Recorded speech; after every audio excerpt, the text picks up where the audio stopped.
बिस्मिल्लाहिर्रहमानिर्रहीम। अस्सलाम वालेकुम। फोर्थ क्लास उम्मीद करती हूँ आप सब खैरियत से होंगे।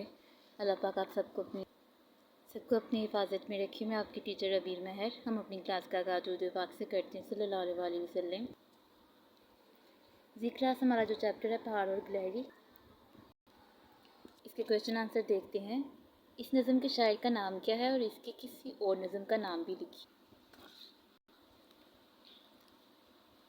इस नज़म के शायर अल्लामा इकबाल हैं। इसकी एक नज़म का नाम बच्चे की दुआ है। यहाँ पे दूसरा सवाल है, इस नज़म में कितने किरदार हैं, इनके नाम लिखिए। ये सवाल नंबर 2। तो ये देखिए, इस नज़म में 2 किरदार हैं, पहाड़ और गिलहरी।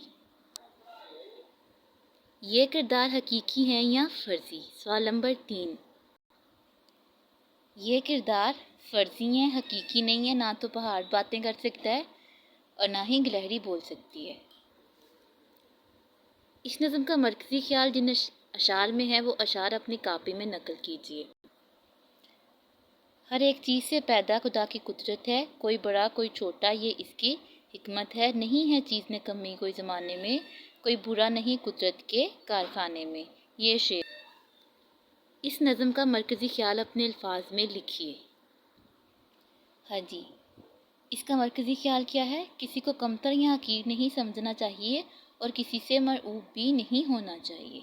ये इसका मरकज़ी ख्याल है, जो आपने लिखने भी हैं क्वेश्चन और याद भी करने हैं। अल्लाह हाफ़िज़ क्लास।